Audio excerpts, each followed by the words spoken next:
Welcome, everybody. How are you?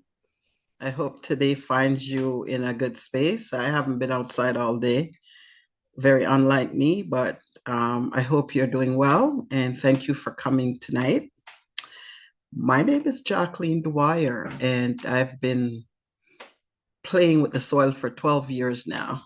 And it's always a joy to do that because it doesn't matter what's happening in my life. When I go to the farm and start to turn the soil and start to look at my visitors, whether it's our resident hawk or our resident blue heron. It's amazing. All of that stuff disappears, and I pay attention to what's going on around me, what I can pick today, what I can transplant, what I can trim, what I can share. And usually on our side, we're in the Downsview Park, so we're on the northwest side of Downsview. We have a section in the back of our farm where we hang out. We literally come and hang out. So it's been an honor to do this work. And it's also been an honor to meet great people across the spectrum. But before I go any further into my lovely work, I want to give everybody an opportunity to check in, say their name, if they're a farmer, non-farmer, or they are thinking about this noble profession and how they're doing today, and where in Toronto or wherever in the province you are chiming in from. So somebody want to go first?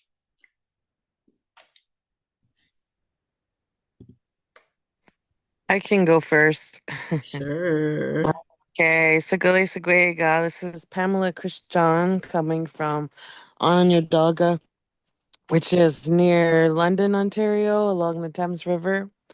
And I am a gardener who is shifting to bigger things. Mm. So it's pretty exciting. And seed keeper. So I think that's all the Ashe. questions. Yeah. Ashe. Thank you, Pamela.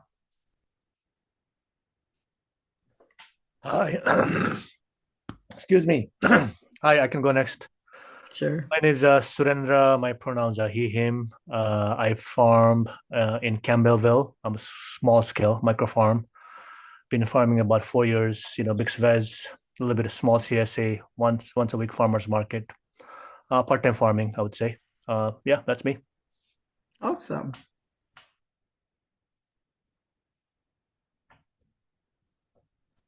I can go next. Sure.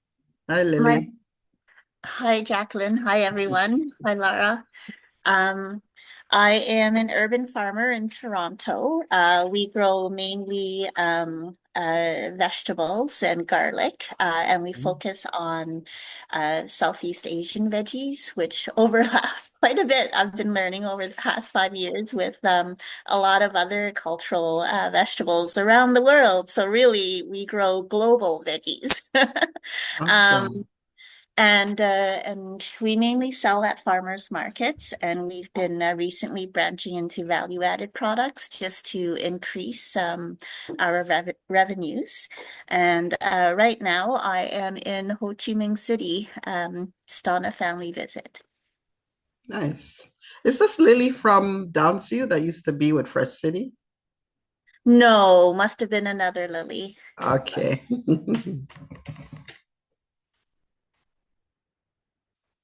Anyone else? Sure, I can go. Sure. Joan Wright. I am calling in from the unceded, unsurrendered territory of the Algonquin Nation, Mhm. otherwise known as the capital of Ottawa. Grateful to be here. It was snowing a lot today. Mhm. Kept it up because this session is going to do good things for me. Mhm. We are a group of neighbors who are growing food to donate to the food bank. We have in our neighborhood families who are vulnerable. So we're just working together to grow the food and to donate it. So I'm looking for other ideas and other opportunities. We got some funding and we had a program where some of the families came out to the plot, the allotment garden that we have, and we grew the food and then we cooked a meal. So just trying to bring community together around growing food and, you know, giving back. Awesome. Just so I'm here to learn and to understand what more we can do because some Awesome. And you're in Ottawa. It must be freezing up there. yes, ma'am. Yeah. Yeah, I was up there 2 years ago. Boy, it's cold up there in the winter. So we're here tonight to talk about we're urban farmers. Toronto Black Farmers Collective are urban farmers and growers. We have some artisan in our mix. And we are one of the co-founder of the Afro-Caribbean Farmers Market. And we are connected to about 34 neighborhoods across the city. So we have grassroots organizers and partners who reaches out to us all the time about, depending on funds in our coffer, we do a pop-up pantry program additional to us producing. We also bring food in from other farmers and growers, and we make it a pop-up pantry for low-income households. We used to just do it for our own community, but then it got out there and everybody's saying, hey, Black farmers, what about us? So we said, okay, everybody can come and take a share and also take a share for their neighbor, because sometimes people have to work during the time of day we're doing these giveaways. We have been at this now for 12 years, and I think the food system itself has great people in it, hands down, and people who want to make it greater. But financing is something that is a struggle when you don't have a big brand. Not a lot of people know you or know your work. And also depending on what you're growing. And I'm quite sure I'm speaking to an audience who understands what I'm talking about. Your crop plan can make or break you at the beginning of the season, during the season, and at the end of the season. So we don't own our own land. We're on federal land, quote unquote, federal land. So we have to pay a lease. The lease also requires us to pay insurance. And then, plus right through the season, because we're not buying, we created a roster of great heirloom seeds, and we just lost I would say a good $170,000 worth of seeds. And it was no fault of our own, just the way things are being done sometimes, and people over or underlook what you're doing, and they don't realize a lot of the work that you've done to be sustainable takes time to grow and nurture and store and cure and be able to use it or share it with other people who are in the same position. So we're still haggling with our landlord about that. But for this context of, mentoring folks or talking to folks about finance, is that small scale work like what we do, you always have to go into the mainstream grant application process. And it can be a good thing and it can be a bad thing if you have the time. And I always encourage people to grow and farm in teams. So you're not always by yourself, because it's hard to be by yourself. Take time, or maybe somebody on your team, who is interested in fundraising, want to take time to, look for all the grants that you think you can apply to and will be successful in applying to, and make some time and call those funders, and see how best your farm or your work fits what they're looking for, because sometimes it's really frustrating to write a grant, and then when you write it, they write you back with this generic response that they have cut out for everybody. And then you have to make some more time now to call them and be very specific about your application and why you didn't get that grant. So it's always important to work in a team, because what passes you, somebody else will catch and maybe can expound upon it. Now, as a part of grant writing is storytelling. And as Indigenous peoples of the world, we always keep our history going through storytelling. And it's the same thing with writing grants. A really hard part of the grant is not to tell a story, is to figure out the budget. The budget can be tricky. And, if you are also not just farming, but you're doing other work in your community around food, you're engaging people around food, it's also vital too that you look at different ways how you can lengthen the shelf life of your food. So, you can work with artisans, you can agro-process, start very small and start agro-processing for yourself. You can also look at different ways how you can barter for some kind of service or product that you may not have or have access to, and maybe sometimes can't afford it.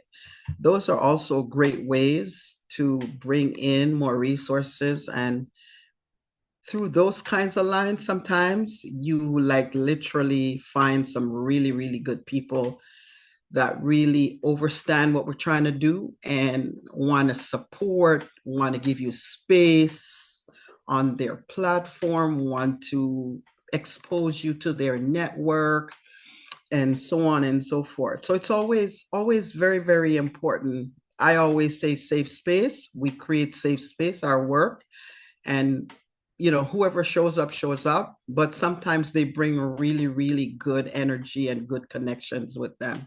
So take time to get to know your volunteers or anybody who supports your work, as much as you possibly can. Get the story out there about who you are and what you're doing. And a lot of times we as farmers don't have that time, because other folks want to come and approach us to tell our story. So that's great when people are showing up and want to tell your story for you. But grant writing is a story process. So for folks who are here tonight, that I heard from are all growers. So you all know that it takes time to be successful in writing your grant or grants. It takes time to, literally have a folder where you keep all pertinent information about your work, whether you are you're a registered business or a not yet registered business. Always keep information close that you can always, in your process of writing, not every grant is the same. You have quick access to collecting data from what you have stored away on the work you've done or who you've worked with and who will vouch for you. Also very key and important in your community, wherever you are. Always connect with other sectors, other sector in the food system that support small scale growing and want to buy stuff from you, want to tell the community about you and tell others about you, because sometimes, again, they have really beautiful networks, very large reach, and they are also sometimes connected to funders. So it's very, very important to always, talk to people and showcase what you do, why you do, your passion. Now, tonight, I sat down and I thought about this, this whole process of speaking with everybody and hearing from everybody where they are, if they're writing grants this season. A process I kind of looked at and I highlighted it tonight. Um, Grant writing is storytelling about your work and your proposed project. So it starts like this. You are trying to, problem solve and you come up with a solution. The solution also has activities and outputs, and you have to include them and then the other part is the outcome and your budget. What is this going to cost me to do this? So when you start to wrap your head around it like that, but you have to do it when you're not like doing 20 other things. And I know for people who grow, it's always difficult because we are doing everything on our site because we don't have money to do it, or we don't have people coming, through all the time to help volunteer and whatnot. So, take the time, breathe. If you do want to engage and write grants or, fundraise for yourself or seek donation, they call it an elevator pitch. Do a very short pitch that somebody stops you and say, hey, what do you do? And who does it benefit? And how can I support you? You have a tailored pitch for yourself and your work that when you spew it out, that person will say, you know what?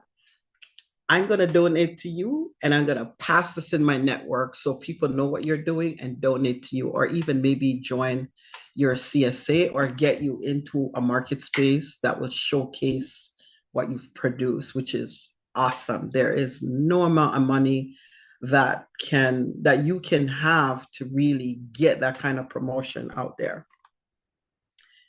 You tell your story, tell your farm story, talk about yourself. Don't be afraid to talk about yourself. Tell your farm story. What pulled you back to the soil? Identify your farm existing strengths. So what makes you different than every other, whether they're large, they're medium scale, or they're small like you? What makes you different? What are those strengths, the existing strengths? And showcase the market hustle that you have. That is key because when you, as farmers and growers, as we gather tonight, we all know that when we have to harvest, we must harvest. If we have to maintain today, we have to maintain. If we need to sow some new seeds, we got to do it today because we want to catch the rain. We want them to be saturated in the soil, and the soil gets warm and they germinate and they fight their way up to the surface. And showcasing your hustles just tells everybody around you how passionate you are about yourself as a farmer, but also the food system itself, because many people over time have always said our food system is broken. I'm not saying it's not, but I think I have something to add that will help to rejuvenate and revitalize it and to empower eaters. So I find my own solution for my farm that allows for people to come all the time and see what I'm doing. And then once they come, they get hooked. They want to come back all the time. And the last of these points is to identify partnerships on your project where necessary. And this is how building relationship becomes very key in when you're writing these grants. Who you're connected to. Sometimes you're working with people and you know nothing about them. You just see them show up and they want to do work with you, or they want to volunteer, or they want to learn, but you don't know that they are well connected to other sources and mediums out there. And when they come and they love what you do, they are the first person or first persons will go out and say, hey, I was at this really cool place. They farm. They're all about local food, cultural food. They're all about seasonal foods. They're all about perennial foods. And their places like when you come there, you don't want to leave. And everybody always tells us that it is what we've cultivated over 12 years. It's not an overnight thing. It takes work. I'm not going to sit here and let people feel that we've done this in 12 years and it was a walk in the park. We have a story and we haven't told it yet. One of these days we'll kick back and do that. But for now, it still takes work.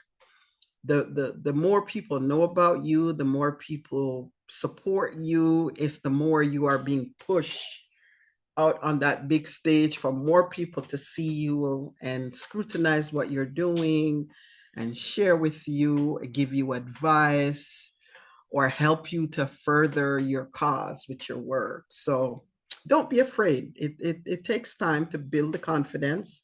It also takes time to think about the strategies that like literally makes you who you are as somebody who loves and respects and honor nature. A group of elders told us that they love us because we bring happiness to the soil and to the environment. And when you come to our site, so we focus on culturally relevant foods. We grow foods from, the equator and the tropics, as far as the continent of Africa. And one of our grower, he's a farmer too. He's also a full-time nurse. And he actually grows this spinach from Nigeria. Is Nigerian and it's called Lego spinach. It's one beautiful spinach when it's in bloom, and the monarch butterfly comes, the bumblebees come, everybody come, and they're having a great time, in the patch where he plants this. And everybody who eats it, they come back because they've never, and it's very rich in nutrients. So your crop plan is very, very important and key to your success. We live in a seasonal climate, so we're not always, favored to do a lot of hot crop growing unless it's really, really hot. And we don't know that going into the season, but we still plan to grow our hot crops in the summer. But when you're putting your crop plan together, like, when everybody's having a great time in Christmas or in the new year, sit down and think about it. Sit down and think about, if you didn't order your seeds already, what kind of seeds you want to pull in for the new year and why you want to grow these crops and how you're going to strategically market these crops. Because when you go to the farmers market, like you see a whole bunch of the same crops. People do grow them for different reasons, but you also see very unique crops that sometimes are not from here, but can be grown into this climate, into the seasons that we have. So always, spend time with your crop plan and let it stand out and let it actually speaks for you. And we have there's a number of heirloom seed farmers, that are, they're here in Canada, and they're not very big too, and they have great seeds, like great tomatoes. They have great specialty greens that you don't see everywhere, and so on and so forth. So, build your momentum in how, you want your farm to stand out, but also the story that you tell to a donor, a funder, who you want that resource to support the work you do or expand the work you do or pay people for labor on your site. Like, tell the story the way the story should be told, and give you know, take time to do your own due diligence, but also take the time to get to know the funder because they're highly interconnected with each other. They know each other and they can pass your information on to each other. And sometimes I get emails, and I don't know the individual, but they know me through another source. And they're like, so and so told me about you, and I want to come and meet you. I want to come and see what you guys do a lot of the times because I don't have the time during the season to really chit chat and go out. So most of my work now after the season is done, and for me, for the work we do on the site, my season is done at the end of October. I move back into the greenhouse and start to organize myself for winter. I used to do like back to back growing field and then back in the greenhouse. And then I said, no, I got to rest my body. I got to do what nature is doing. The winter is meant for resting. So I'm resting and I'm taking more care. And so during this whole process, I want to hear from anybody who have any questions. What kind of struggles they're having with their own grant writing? And, do you write your grants in a rush? Because that's also can make or break your application. Does anybody want to unmute and share their experience, around their grant writing or their fundraising experience? If you're doing it, just talking to people. Do you have anybody that trustees or can give you, can trustee for you or can give you a taxable receipt for any donations they might have donated to your farm or your work? And again, are you building, allies? Are you creating alliance that can support you along the journey or in the work you do? Hi. Hi there. So yeah, I mean, in terms of my experience with, I guess, grant writing has been at least in the farming in the farming sector. Mm-hmm. I think I'm kind of like being a newest farmer, so I guess just identifying the different grants that's available Mm-hmm.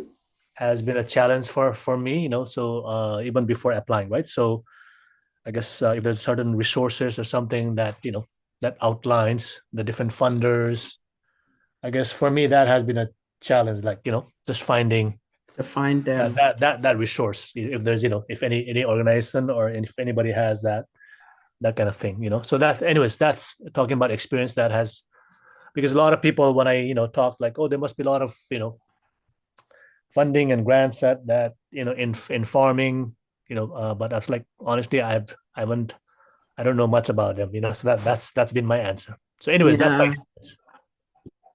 Well, I think NFU, that's what we're building here. We're building capacity around putting this data together because we know during the growing season it's challenging to sometimes even hold up your head to acknowledge that there's a grant and you want to write it, right? So NFU is putting that resource together. So you will have access to look at these grants. If you're not a part of NFU, you should join them and be able to see grants that are specific towards what you're doing. That's the warm arena. Like, try and visit the warmest arena first, where your work will be considered because of what you're doing and who you are. And whatever additional support you need, you can always reach out to NFU. But if you're not a member yet, I would say become a member. And so we can, as farmers, we are farmers supporting farmers. We're farmers assisting farmers with other resources that, maybe others don't have or don't know how to get.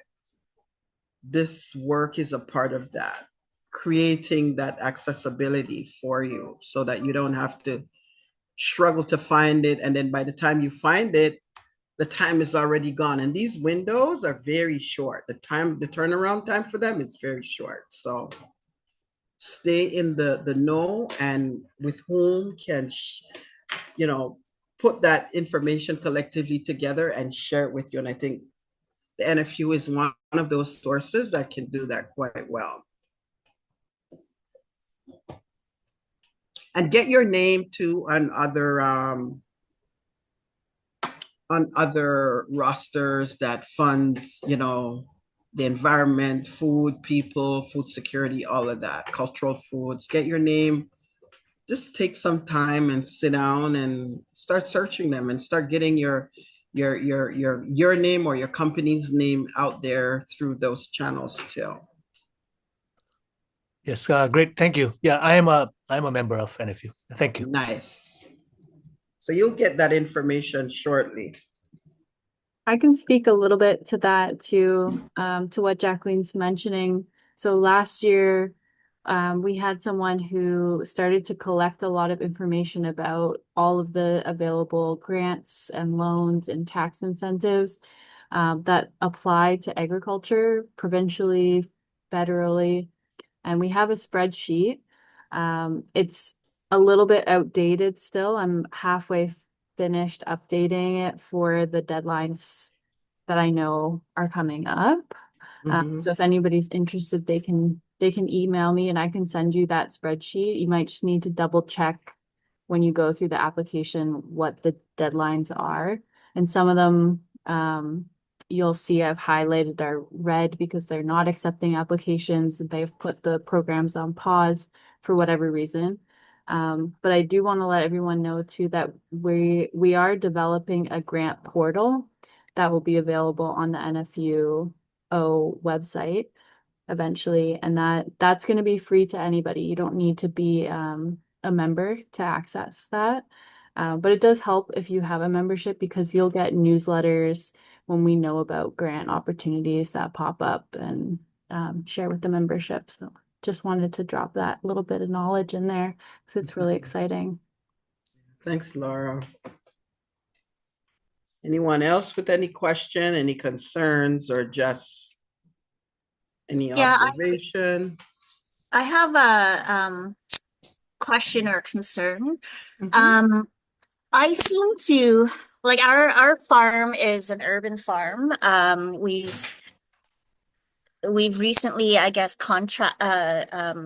shrunk our operations back into our backyard. Previously, we had rented land and so forth, and currently we do have an FBR number. But I anticipate that we'll be losing that number because our growing area now is not zoned for farming, for agriculture. It's a residential house in Toronto. And one of the criteria for FBR registration is, you know, that you have to be growing on in agriculturally zoned land. So we won't have that. We're a business, we're a for-profit operation, so we don't have nonprofit status, and we're very small scale. Like we don't have employees, except for unpaid employees, which are myself and my parents.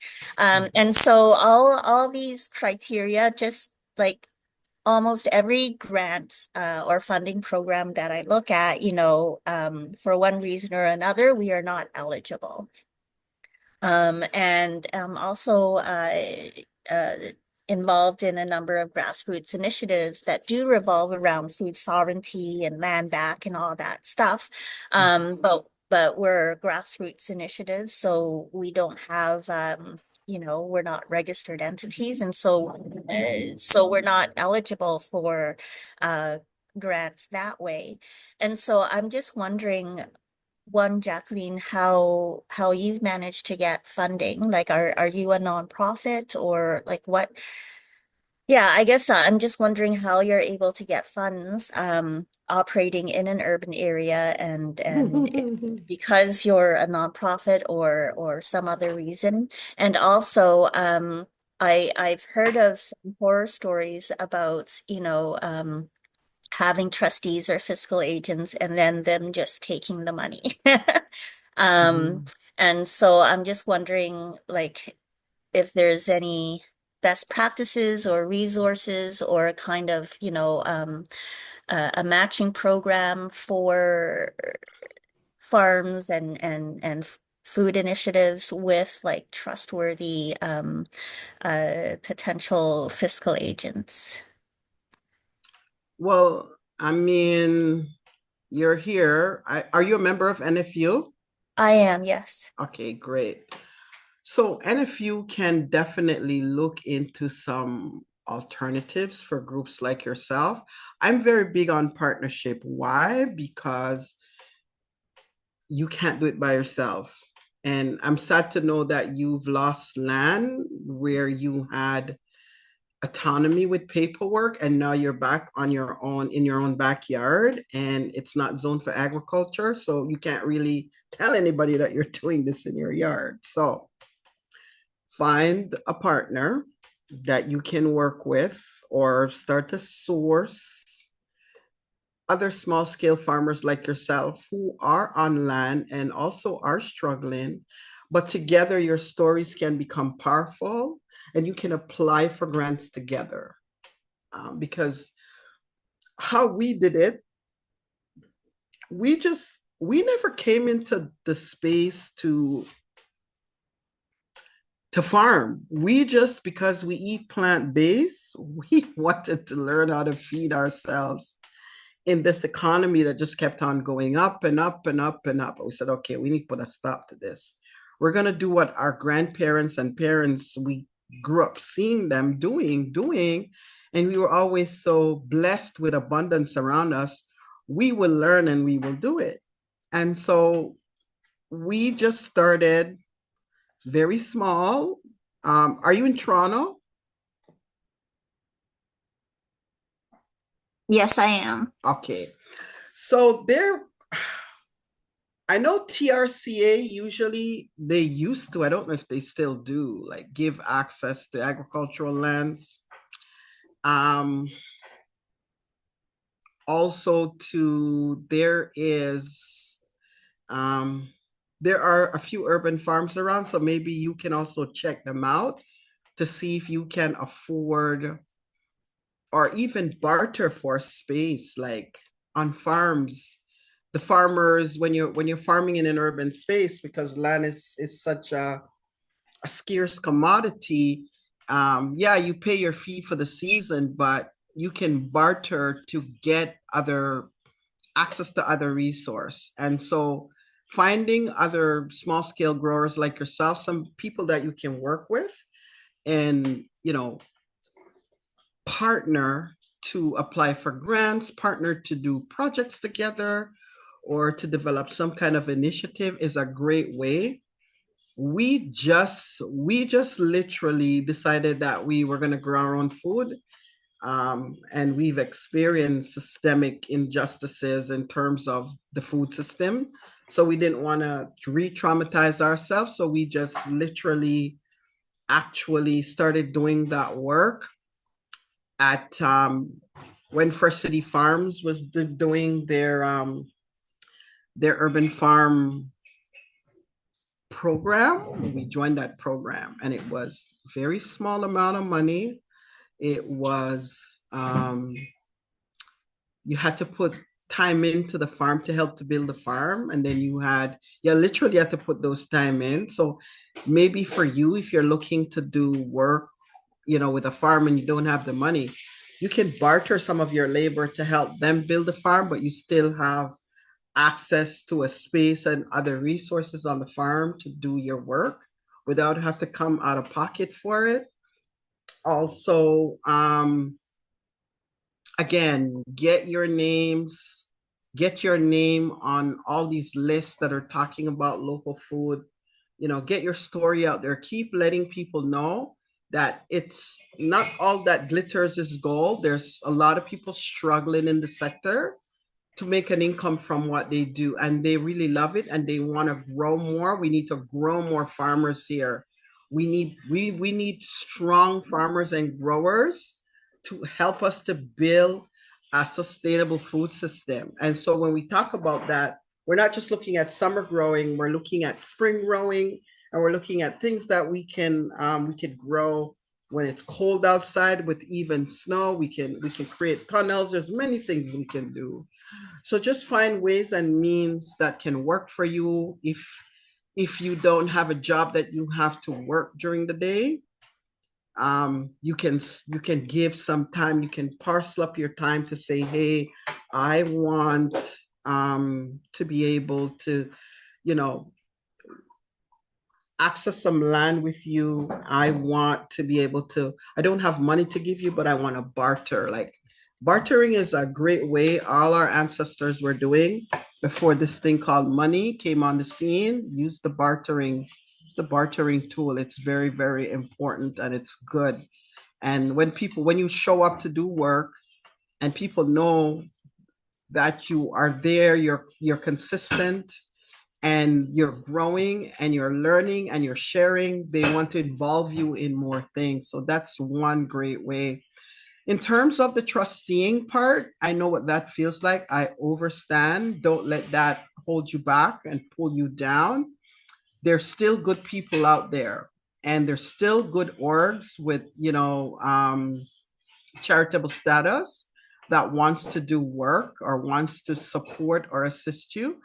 One such charity that we know, and we're still a partner with them, they're called Country Heritage Park.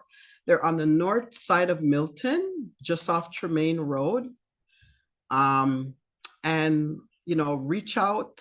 The former CEO just retired, but the new CEO, I heard she's doing a great job. We haven't sat down with her yet because we've all been busy, but they're a great source. And they're very big on local food and the environment. They sit on about 68 plus acres, and they need farmers to come and farm up the land. So reach out to them, barter with them, let them know your story, and see how y'all can work together. There's other resources I know, but they're really a distance away. Milton is just what, 45, half an hour to 45 minutes out of Toronto. But everywhere else is further.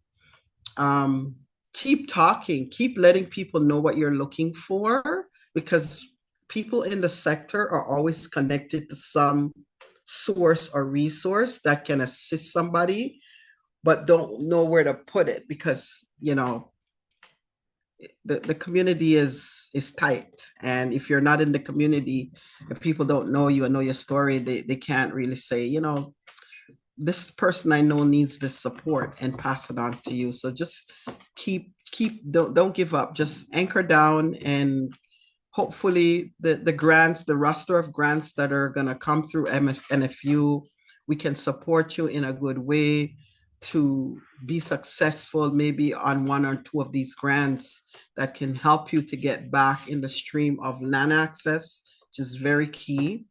I wouldn't tell you to come to Downsview because that's not ironed out properly yet, but land access is very, very important to what we do. Container growing is fine. I like to grow in the earth. I like to spend time nurturing the earth because our health and well-being is connected to the earth 100%. So I will also do my due diligence in seeing what's available out there that can assist and support you and help you to build your skills, help you to build a brand, and be the success you dream of being in the sector. And as I said before, there will be a list of available grants or funding opportunities that can help you, chime in and take as much of them as you possibly can. I don't know if you do this full time, but if you do, parcel up your time so you can really get the support you need. Let me look at these questions here. Yeah, the McVeen has been around for a long time. I haven't been there in a hot minute, but again, there's land there. I don't know who is in charge of it now. There is a fee. That's one of the things, that the pet peeve I have with agriculture. For farmers who are starting out, there should be a space where you can go to, like literally start, grow, and build something before you're tossed into the arena of commerce. Maybe it's something we can explore together, like look at ways to help farmers to build an equitable and good food system that is not always coming out of our pockets when we don't have a lot of money to pay out. It's something that needs to be addressed. It's an elephant in the room for a long time, needs to be talked about. And there's a lot of funding out there that they're doing this and that with, but nobody's focusing on the small scale production side of things. And that's also key and important. So something that I would like to, some of my time at NFU, I would like to see how we can do better. We can do that better for small scale growers. I know land is a big thing. And yeah, we're small, but we have power and might. We need to be able to collectively come together and use our might. So any questions, any other questions, any kind of any oversights that people may have about, financing, farming, local food. There's also ways too, if you're really tiny and or small, and you can't afford farmers market space, like for the work we do, because we are more food advocates, wherever we are going, we bring small producers with us. So for instance, we are a part of an event called the Caribbean Christmas Village, and it's going to be in Little Jamaica. And Black Farmers is a co-founder of that work, but we don't take it for granted. We always do what we can to support every cause for our local food. And so with this event, there's going to be other folks with me that actually are agro-processors, small scale agro-processors, created brands, building out things in the food space, which is key. We grow the raw materials, but many a times we don't get to agro-process it because of the time and money and resource it takes to do that. But people are finding ways around that, and they're creating other avenues for their business, like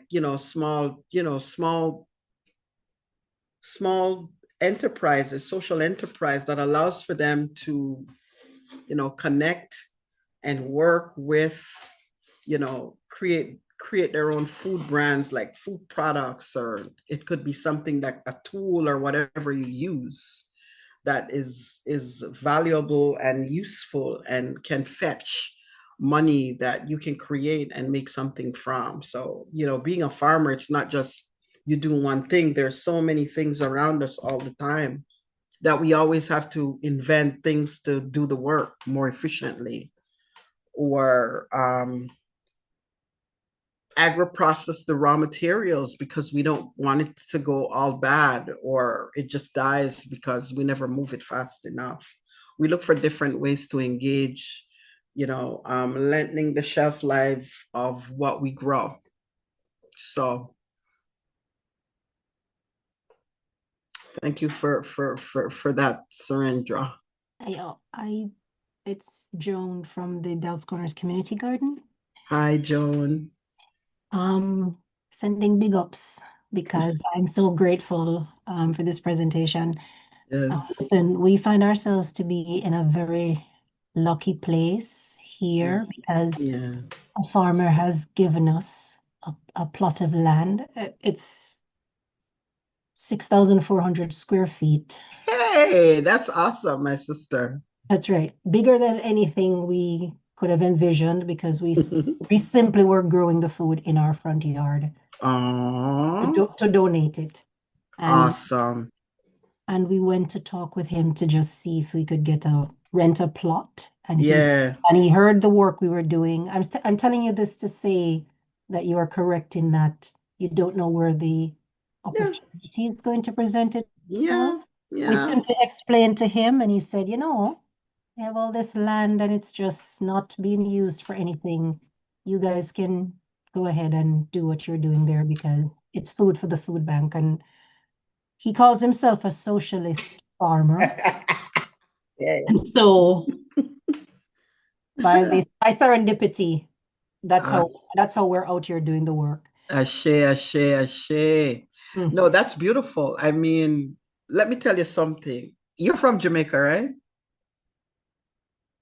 Yes, ma'am. Yeah. My grandmother used to say, one hand washes the other. You don't get blessing with your hands closed. You get No. blessing when you open your hand, my people.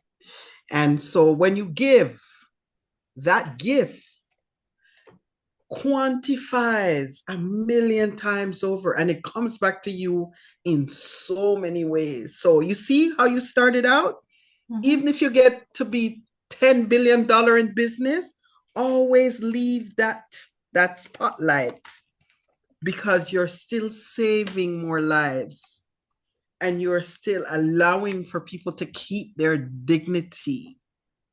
So keep doing it. That's awesome. And now you have land to do work and to pay for it. That's right. And so the other thing that I wanted to say too is that we applied for 2 grants and Mm-hmm. we got them. It's not anything big, But but you still get it some showed money. us exactly, and it showed us what is possible. Stay on the path, my sister. Stay on the path. Yeah. So we've come now to, this is why we're here. We want to Mm-hmm. learn because there's more need than we can do, but we see that there's possibility for us to do something. Something. So Mhm. what I can suggest is that in your own network out in Ottawa, and Ottawa is very vast, look at the sector, look at like the food sector out there, look who is doing what, and look at who you can like collaborate and partner with on projects. So because you're not very big, look at a project you can do that is going to drive more impact in local food and your work and showcase your mission. Ah, yeah, stay on the path. It's going to get so much brighter for you because right now, so much people are in need. And yeah, we're not like trying to throw away what we've like worked hard to grow, but when you bless a soul, that soul literally says thank you. And thank you from a space where it's meant and the blessing just quadruples in so many ways and it comes back to you and you get connected into a circle and you're like, wow, how did I get here? Find other growers, other farmers, other artisans, work on doing some projects or doing a project for the season. Actually, let the people know who you are and what you're doing and why you're doing this. And more will come. More will come because people are just literally now people give money every year this time of the year, everybody. This is the time of the year when people donate.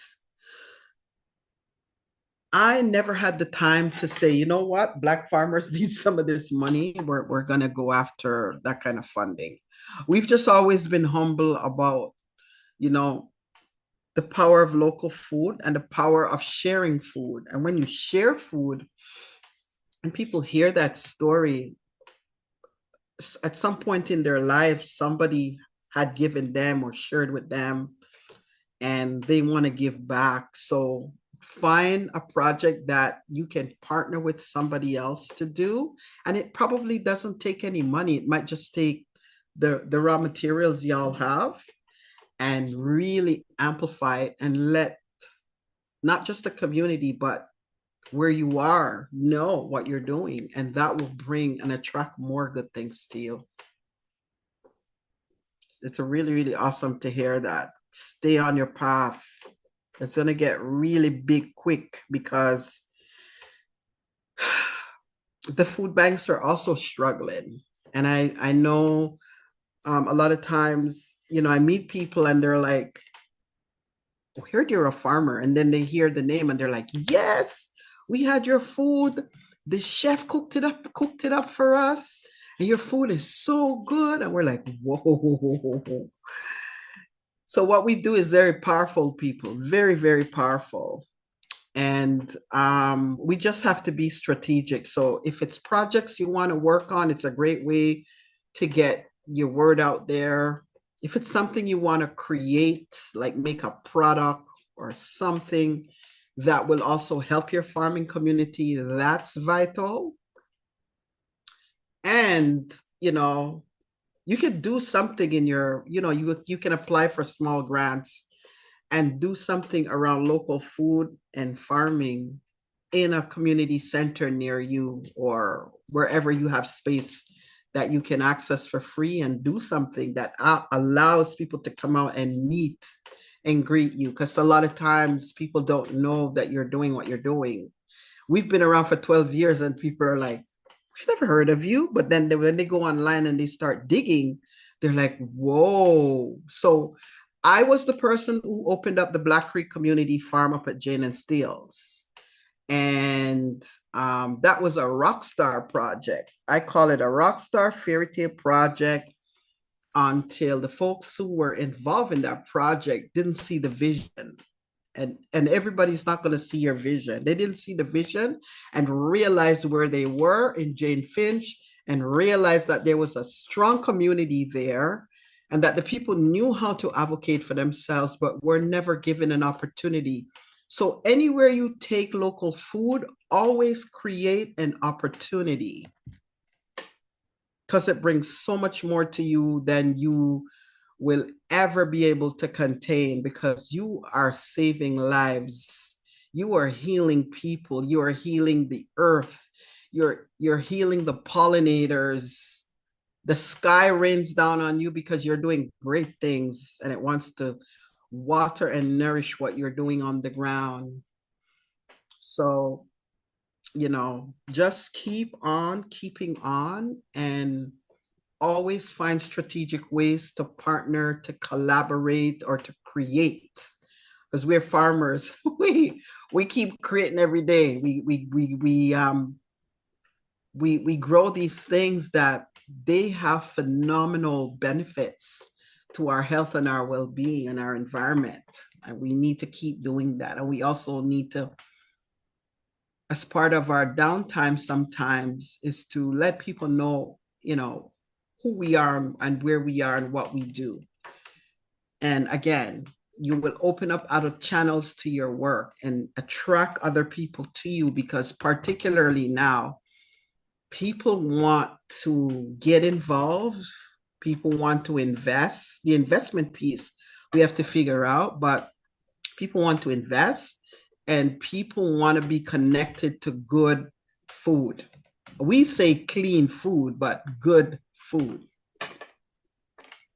Jacqueline, just on the note of collaboration, Surendra asked in the chat if you could talk a little bit more about working as a team, specifically on the collective that you're a part of. That we work with. So we believe and know that everybody comes with something another. They bring something special. It's not always apparent, but eventually you'll figure it out. And as a farmer on our side, we don't have the money to pay for everything we need. So our farm manager is that serendipity type of farm manager. He literally sits down, look at what he needs to do, and figure it out and get it done. And in the process of doing that, he always attracts all these other eyes around him to come and guide him, support him in achieving what he needs to achieve. So collective work is never, you can't work collectively by yourself. In the sector of food production, you should always work in a team.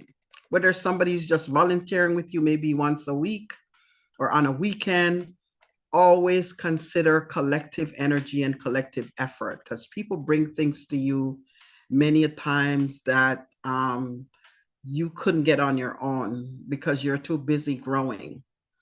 And in our collective, we have, gosh, we have about, I would say we have roughly, and from season to season, it either goes up or down depending on what is happening and where people are. But at any given time, we have about 7 of us as a collective, and people join us seasonally. If they're growers, they just need to rent a space to grow, and if they don't know how to do it, they want some guidance, and so we also do that. We also have, at the Black Creek Community Farm, when it was open, we had a 1/4 acre of a welcome and teaching garden. And that garden it welcomes everybody to the farm, and it allows for people who are food insecure and food poor to come, put time into the garden, and then at the end of the time they put in, they harvest some food. And so we carry that work forward because it is essential as we live in an urban space and many people are food insecure, to have a safe space where they can come. And if it's just to weed and maintain, they feel safe in doing that. If they want to help you to plant, maybe perennials, they feel safe to do that. So we always have energy and people coming in and out, and they bring different things to the table. But as for our core collective, we come from diverse farming and growing backgrounds. We also have a mom with 3 daughters, and during the time of COVID, that's how she engaged her 3 daughters, and now they're all hooked to what their mom do, eating good food, and they love good food. They don't eat junk. They love good food. And always being exposed to nature. That is very, very key. So find good people that you can work with. Find trustworthy people and people who bring good energy. That's also very important for the work we do. People who bring good energy to you, empower you, and you can empower them. It's a two-way street. So I love working in a collective because we empower each other constantly throughout the season. Jacqueline, can you talk about how your collective deals with conflicts, especially like around toxicity, perhaps, if that has ever come up, and how your collective dealt with it?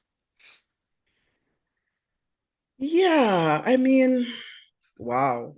Sometimes you have the the I wouldn't say power, the privilege to, you know, sit and congregate and go through something that went wrong. And whoever you're dealing with, it's because we don't all keep the same schedule. So let me make that piece very clear. We are a collective, but we don't keep the same schedules because we do things in our private lives outside of the farm, but the farm is the nucleus that pulls us to it. So we know that if there's something has happened or something is happening, it's either a phone call or a text. And if it's somebody that's in our midst that is not doing, or they're not up to snuff in how they're doing things or saying or whatever, then we have that opportunity as a group, or 2 of us will kind of take that person aside and reiterate what is going on, because sometimes it could be something that is happening to them personally, but it shows up differently in their life. So we find out what's going on, and if it's something that's salvageable, that we can address it, and we can learn from it, and we can do better, yes, if it's not, then it's not a good, it won't be a good relationship for a long time because you're going to have issues. So somebody has to part. We also come across folks too who during this journey, they have their own conflicts or their own internal conflicts, and they bring it to you. Again, when I'm on the farm, I'm not looking to get into anybody's conflict or get into any conflict with anybody. I'm there to work. So I treat it like a job. So if there is an issue or a problem that we have to address, we address it at the end of our shift. And somebody would either, if it's not us directly, somebody around us or with us will say, this has happened. I've experienced this. And we talk about it and then set up time to sit with everybody to iron it out. Most of the time it goes well, but not all the time, because sometimes you're dealing with adults and they don't want to own up to their own shortcomings, right? And you can't force somebody to be humane or be good, but you can definitely set your rules and definitely continue to do what is important to you that you need to get done, get it done. But in the sense of, collective work, the pressure is not always left on you to figure everything out for yourself. You always have support. And that's what people show up all the time. They want to help, which is great because you always have work to do on a farm or around. So does your collective hold regular in-person or Zoom meetings? Like, is that yeah, I guess. Yeah, we meet. We don't do much Zoom as we respect people's time with their family and other things that they're doing in their life. So we do most of our coming together during the season. We'll get together we start our season mid-March. So the week of the 15th, people start to pour back into the greenhouse and we start to divvy up the work for the season and we start to do different things. And if it's a conversation that we have to have about something, it comes up there and we address it there. So we don't like this time of the year. It's like for people in their homes, preparing themselves for whatever they do until the new year. We give people their space to do that.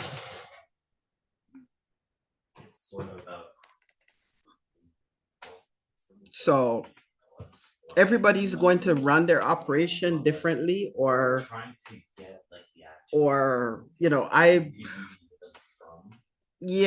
adults. So if something is really pressing and we need to address it, then we get together and do so. And if we have to do that via phone or Zoom, we'll do that. But we tend to kind of give people their space to sort what they need to sort out. And if they need us, for sure, we are there. Thank you. You're welcome.